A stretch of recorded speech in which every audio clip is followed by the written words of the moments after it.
Alamin kung paano pakinabangan ang mga hiling halaman mula sa Garden of Eve.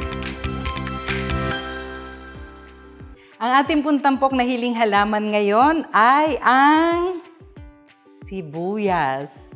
Kung matatandaan po ninyo, noon pa ay na-discuss na natin ang healing powers ng sibuyas, kung paano ito gamitin para hindi magsalin-salin ang karamdaman sa loob ng maliit na bahay. Di po ba ang sinasabi natin, magsaslice tayo ng sariwang sibuyas sa pagitan ng may karamdaman at nung nag-aalaga para yung virus ng pasyente ay hindi po na-absorb noong nag-aalaga at doon po i-absorb naman ng sibuyas. Kailangan po laging sariwa ang sibuyas na ating gagamitin. So pag nagda-dry up na, hihiwa na naman tayo ng panibago habang merong nagsisirculate na virus sa ating kwarto o sa ating bahay.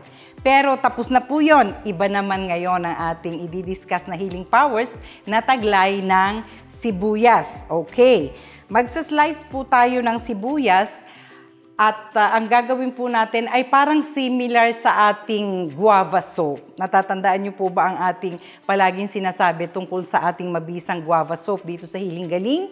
Na ginagamit yon from head to toe. Ganon din po ang gamit ng sibuyas. Pulang sibuyas man o puting sibuyas, from head to toe, mula ulo hanggang paa pwede pong gamitin. Simulan natin sa ulo, alright? Hihiwa po tayo ng sariwang sibuyas. Yan. Isa-slice po natin ng mas maliliit ang ating sibuyas. Para magamit natin yung katas niya. Kailangan po lumabas yung katas ng sibuyas. Ang ganito kadami po ay sapat na para ilagay sa ulo, i-massage po ito. Pero kailangan po ay iipunin natin ang sibuyas na ito, hindi basta ilalagay sa ulo at imamassage, no? Kailangan pong ipunin natin siya. Ito po ay bagong foot sock, hindi pa po ito nagagamit. Dahil baka magalit yung paggagamitan ko nito kung nagamit na yung sock, no? Luma o wala ng kapares na medyas, pwede rin po ninyong gamitin. Ilalagay po natin siya sa loob ng ating medyas. So, ang purpose natin ngayon ay magpatubo ng buhok, magtanggal ng dandruff.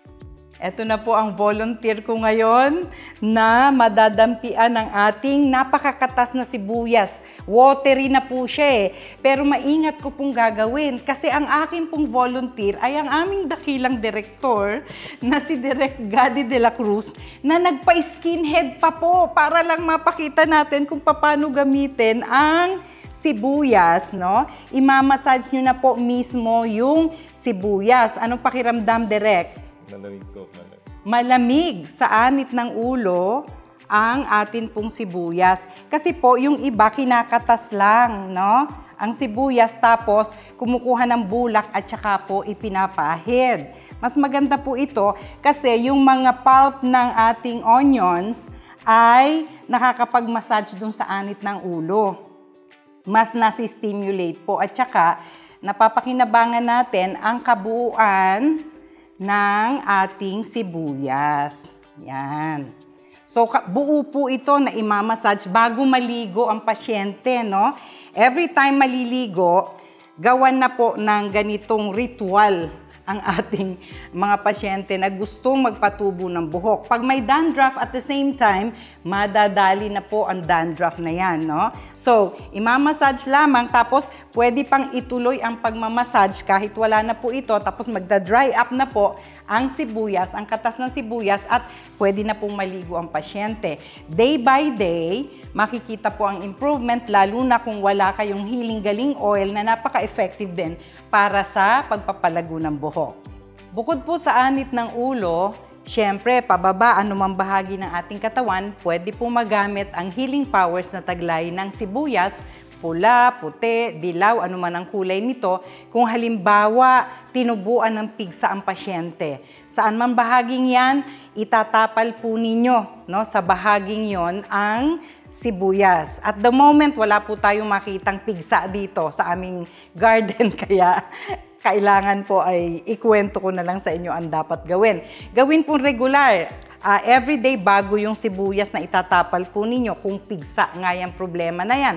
Or halimbawa po, merong sugat na may abscess para mabilis lumabas yung nana doon sa sugat dahil absorber nga po ang sibuyas, pwedeng itapal din po yun. Siguruhin lang na hindi natutuyo ang sibuyas at laging sariwa. Ngayon, gawin naman natin sa paa dahil from head to toe nga po, kagaya ng guava soap, ang bisa ng ating sibuyas, di ba? Pero sa paa, ilalagay po natin sa mismong talampakan ang sibuyas kung ang pasyente po ay nakakaranas ng accumulation ng phlegm. Yung parang napakarami po ng halak ng pasyente, lalo na at hindi rin tinitigilan ng pag-ubo. Ganito po ang gagawin natin. Okay, ito na po yung ilalagay natin sa paa para sa mga pasyenteng inuubo, maraming plema. Tatapakan po ito, parang nakakompress doon sa paa ng pasyente buong gabi habang siya ay tulog. Pwede rin ng daytime kung talagang sobrang matagal na yung kondisyon ng pasyente. Pero usually po overnight ginagamit ito dahil kinabukasan maliligo na ang pasyente kung kinakailangan. Matapos na ilagay sa paper towel, ilalagay na po natin sa plastic. Kailangan po may backup na paper towel kasi matubig po ang sibuyas. Hindi pwedeng purely plastic lang ang lalagyan. So, may suporta ng paper towel, no? Kailangan po nating i-insert ito sa matatapakan ng pasyente. At saka natin babalutin ang paa niya. Ayan, ganyan po ang itsura niyan. Lalagay po natin sa loob nito ang paa ng pasyente. Tulad po ng ating gagawin. Isang paa muna ang paglalagyan natin, tapos ifo-fold po natin yung tela, tsaka natin babalutin ang paa ng ganito. Ganyan. Buong gabi na po na nakabalot ang paa niyan. So, 2 paa po nakatungtong ang ating pasyente sa sibuyas. Nakabalot lang pong ganyan.